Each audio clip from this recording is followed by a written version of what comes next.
शंकर जी के मंदिर में जाकर बेलपत्र लाकर अपने ससुर को देते, जल चढ़ा। 7 दिन पूरे हुए। 8वें दिन डॉक्टर जांच कर कर बोलते हैं कि अब इनके लीवर ने काम करना प्रारंभ कर दिया है और लीवर अब ठीक होने लगा। गुरुदेव, हम बाबा को धन्यवाद देने के लिए आए हैं कि आज मेरे ससुर पूरी तरह से ठीक हो गए हैं। उनका फोटो भी मैं पत्र में लगा रही हूं कि आज बाबा की कृपा से पूर्ण तरह से वो स्वस्थ हो चुके हैं। उनका लीवर पूरी तरह से काम करना प्रारंभ कर दिया पूरी। अब एक बेलपत्र शिव पर चढ़े हुआ जल, आ जाओ, एक बेलपत्र शंकर पर चढ़ा हुआ जल, क्या इतना इतना उस बेलपत्र में होता क्या? रिसर्च सेंटरों में लोगों ने रिसर्च करा।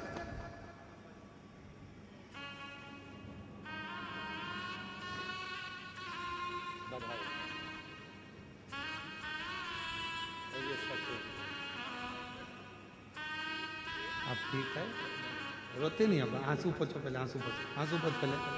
रोते नहीं, खुश हो। आंसू पोछो पहले। अब फिट हो गया ना? आंसू पोछ के जाओ, आंसू पोछ के जाओ, खुश होकर। डॉक्टर ने बोल दिया था ये बचेंगे नहीं, पर बचना मुश्किल था। एक बेलपत्र में वो क्या फल है?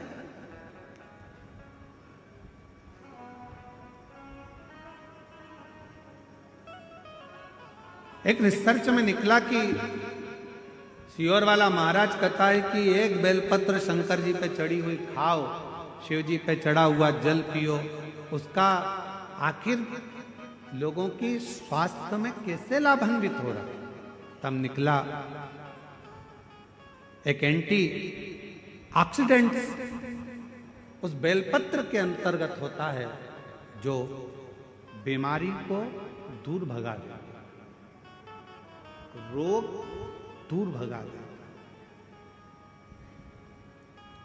हम तो यहां तक कहेंगे, अगर कोई व्यक्ति को पेट की प्रॉब्लम हो, डॉक्टर को दिखा रहे हो, एसिडिटी से जुड़ी हुई प्रॉब्लम हो, कब्ज की हो, या कोई पेट से जुड़ा हुआ कोई भी प्रॉब्लम हो, बेलपत्र में भरपूर मात्रा में फाइबर होता है।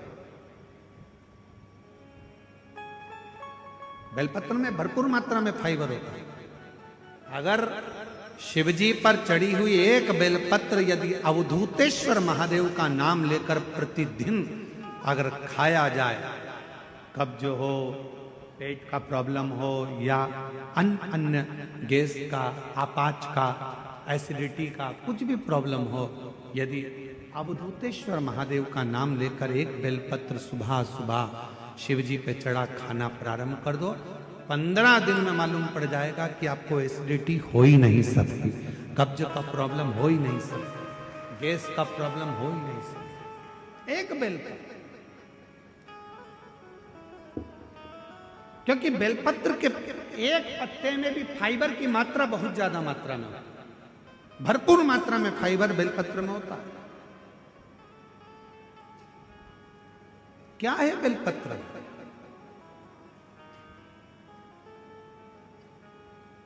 सारी समस्या का हल। शिवजी के एक लोटा जल में क्या है? कई रिसर्च सेंटरों में रिसर्च चला कि शंकर भगवान पर जल चढ़ाकर पीने का, उस आचमन का, शिवजी पे चढ़े हुए जल को अपने शरीर पर लगाने का, शंकर पर चढ़ा हुआ जल अपने घर में छींटने का फल क्यों मिल रहा है, लोगों को इतना लाभान्वित क्यों हो रहा है? तब रिसर्च सेंटरों में निकला कि शंकर भगवान के शिवलिंग पर जब जल चढ़ता है तो वो जल चारों तरफ घूमकर उत्तर की ओर जाता है, और वो जल जब हम पीते हैं या हमारे घर पर उसका प्रोक्षण करते हैं, छींटते हैं, तो हमारे घर से दुख, तकलीफ, कष्ट सारे ग्रह अनुकूल होते चले जाते हैं और हमारा आनंद सुख बढ़ता चला जाता है, बढ़ता चला जाता है।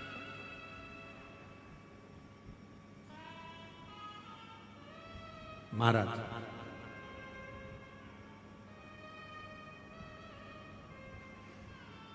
नौकरी में उम्र की सीमा होती है, इतनी उम्र वाला ही नौकरी कर सकता है। परीक्षा में समय की सीमा होती है कि इतने समय में ये एग्जाम क्लियर करना है, इतने समय में पेपर देना है। नौकरी में उम्र की सीमा होती है, परीक्षा में समय की सीमा होती है।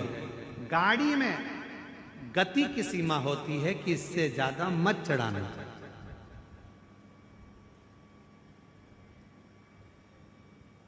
ज्यादा तेज चलाओगे तो ऊपर निकल जाओगे। इसलिए नौकरी में उम्र की सीमा है महाराज, परीक्षा में समय की सीमा है, गाड़ी में गति की सीमा है, पर मेरे शंकर भगवान की अविरल भक्ति की कोई सीमा नहीं है, शिव की करुणा की कोई सीमा नहीं है, शिव की दया की कोई सीमा नहीं।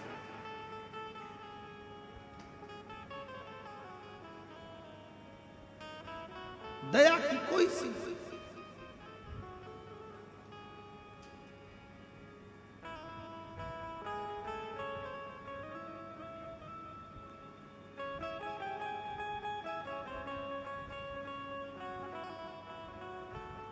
देवराज ब्राह्मण के ऊपर भी मेरे शिव ने कृपा की। बेलपत्र के वृक्ष के नीचे देवराज नाम के ब्राह्मण के प्राण छूट गए और वह देवराज नाम का ब्राह्मण का प्राण गया। पर शंकर का वचन है माता पार्वती को, जिसके प्राण बेलपत्र के वृक्ष के नीचे जाते हैं या जिसके शरीर के अंदर बेलपत्र का थोड़ा सा भी भाग रहता है, वो जीव फिर नरक नहीं भोग, नरक से दूर हो जाता। नरक ऐसी कोई भूमि नहीं, ऐसा कोई स्थान नहीं, ऐसा कोई क्षेत्र नहीं जहां